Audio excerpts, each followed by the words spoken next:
Sup, party people? It's your boy Brian. How about those amazing Mets? Got a sweep? And immediately after locking down the save, Edwin Diaz traveled to a card show in New Jersey, where I met him and got his autograph. I did not chastise him for the time he gave up a walk-off grand slam to Jacob Stallings in Pittsburgh, and I saw it and cried on the funicular on the way back to my Airbnb. I did not tell him that. I just thanked him for that day's save. Doc Gooden was also there.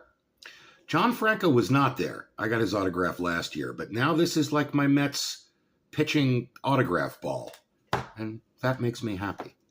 Another thing that makes me happy is 1992 Topps, which I purchased at said card show. So let's open it up and see what's inside. No gum. 1992 was the first year that Topps came with no gum, because this was not for children anymore. This was a serious investment. All right, we start with the unit, a young unit, still too lanky to fit into this frame. They would have to make it horizontal. Felix Fermin gets the horizontal treatment, but not Randy Johnson. Unfair. From Felix Fermin to Junior Felix. It's a chain of Felix. Oh, we've got a manager card. It's frickin' Bobby Cox. This was 92, I guess. 91 was the first year of the Braves' historic run. So they're in mid-run. Oh, okay. Brian Taylor. This guy was the Yankees' first-round draft pick. Hired Scott Boras as an agent and signed a huge deal. Began his career in the minors, and then, at age 20, punched a guy in the offseason. Punched a guy, ruined his shoulder, and never pitched professionally again. So that's let that be a warning to you to don't punch people. Darren Jackson holding a baseball, which makes sense because he is indeed a baseball player. Horizontal Matt Williams. Not bad. Can't tell who the Astro is there. We'll come back to it. Okay. Tim Tuffle with the Padres.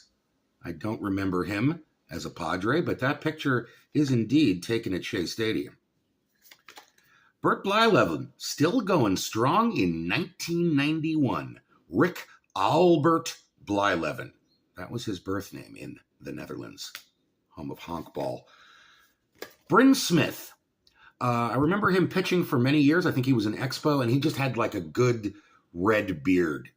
A nice red beard. It reminded me of, he looked a lot like my 7th grade biology teacher, Mr. Diebler. Okay. Got another Young Zeal. The Adventures of Young Zeal.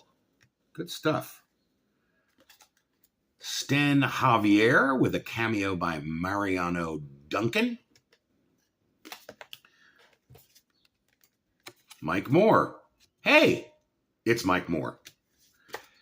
Jeff Torborg, one of the worst managers in Mets history. And that's one of the worst airbrushed hats in 1992 Topps history.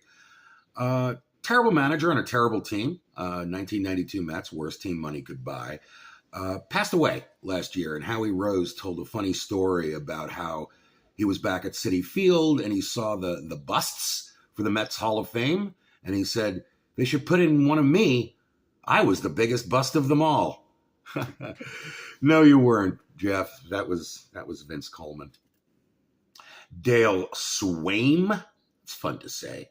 Swaim. And finally, Dan Plesac. Look at that. Look at the artistic nature of that shot outlined against the blue sky. Gorgeous. Was Dan Plesac really good enough to deserve that artistic touch? I don't know. Anyway, that's 92 Topps.